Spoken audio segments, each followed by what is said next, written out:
Welcome to Comics on a Pyre, a channel to have a meaningful conversation over movies, life, books, and shows, and maybe just a spot to spend time BSing over comics. If you like your entertainment with a bit of substance, then you, my vagabond friend, have come to the right tavern.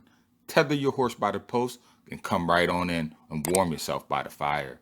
Tap that subscribe button, and for the next few minutes, my fellow George Carlin reprobate, lend me your ear.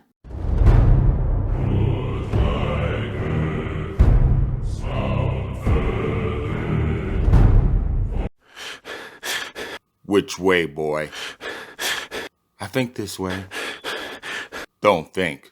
No, boy. No, this way. I remember now.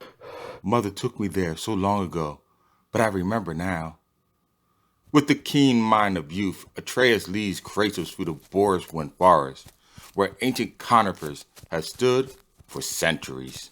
Their journey is swift and steady, sweeping up snow-laden jagged crags, so steep even curved horn alpine ipex struggle to find sure footing.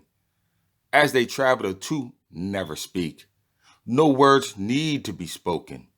They are two of a kind, two separate bodies, but of one affinity.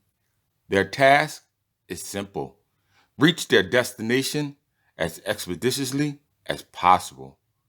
Through frost-covered stream, they forge on waist deep until their destination is within sight. There, sitting on the fringe of a steep cavern, sits a lone steeple-roof cabin. So ominous is the abode, even the woods and a way back from its presence, giving its inhabitant a wide berth. Faint smoke wafting away from the smokestack is a good sign. Kratos, ever the vigilant warrior, approaches it, taking the vanguard before Atreus. Which are you here? From within, there is no response, no sound at all to greet him but the crackling of sap-rich timber. Diligently, Kratos enters the antechamber with furtive steps, but the movements of stealth do not go unnoticed. Enter, Kratos, for you are welcome here, Spartan. Weary of the hag's tone, the pallid-skinned warrior advances with caution. What he sees in the back room causes even his battle-weary mettle to take heed. A fat, wizened old hag stooped over a cauldron of unknown brew. With scornful eyes, she stares the mighty warrior down, causing the blood in even Kratos' vein to congeal. Welcome, ghost of Sparta. You know who I am? I know many things, many secret things that have transpired in the past under the paw of darkness. Things that are acting out now as we speak in far-off lands, and events that will unfold in the future yet to come. If you know all these things, seer, then you know why I am here.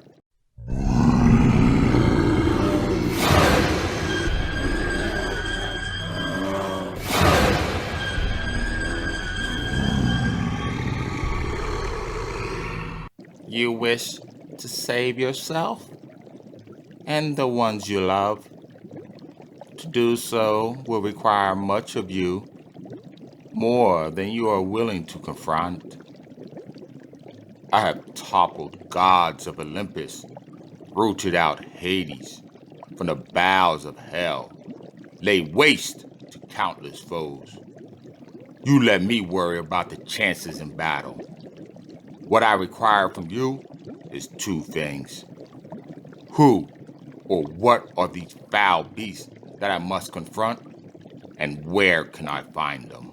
With baleful eyes, one opal and the other a deathly hue of jade, the old one examines her visitor, looking into his soul, not unlike a shepherd examining his herd, measuring the stock of his cattle.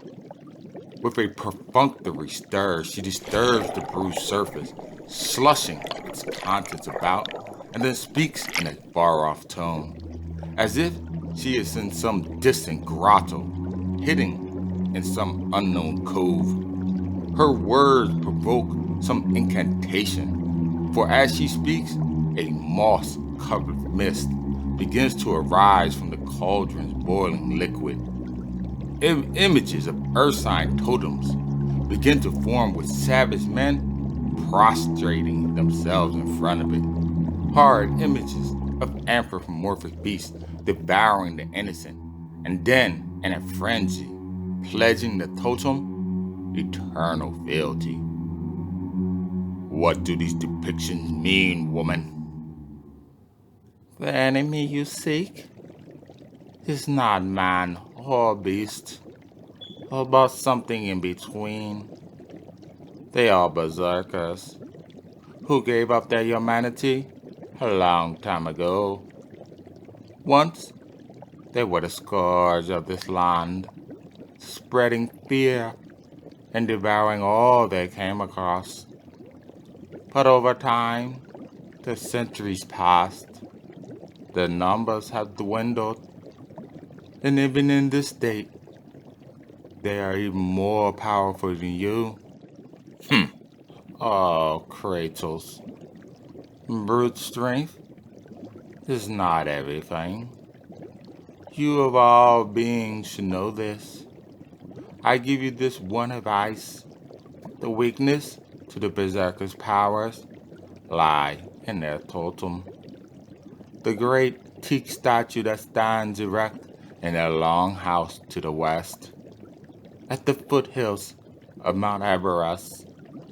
But heed my words before you go, Ghost of Sparta. If you fight them while giving in to your rage, you will batter them blindly and lose. For you have two fronts in this war, the Berserkers and your own internal rage. If you falter against either foe, your son is doomed. Welcome, comic cosmonauts, to another episode of Comics on the Pyre. Today we'll be going over a 4-issue miniseries of God of War that I will call The Beserkers. As far as most video game comic book adaptations go, this one is not bad. In fact, I found it to be quite enjoyable. Now I will tell you straight up that even though I am a huge God of War fan and have played every single game up to this one, I have never personally played this chapter in the God of War series.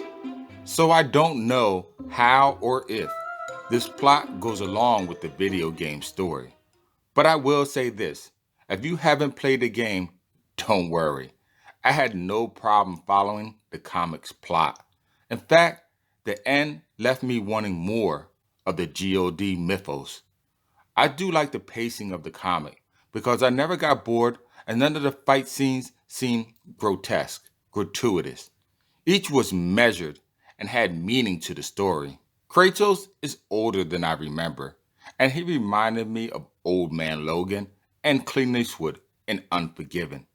He is going into his golden years and seeks solace in the foliage of the forest.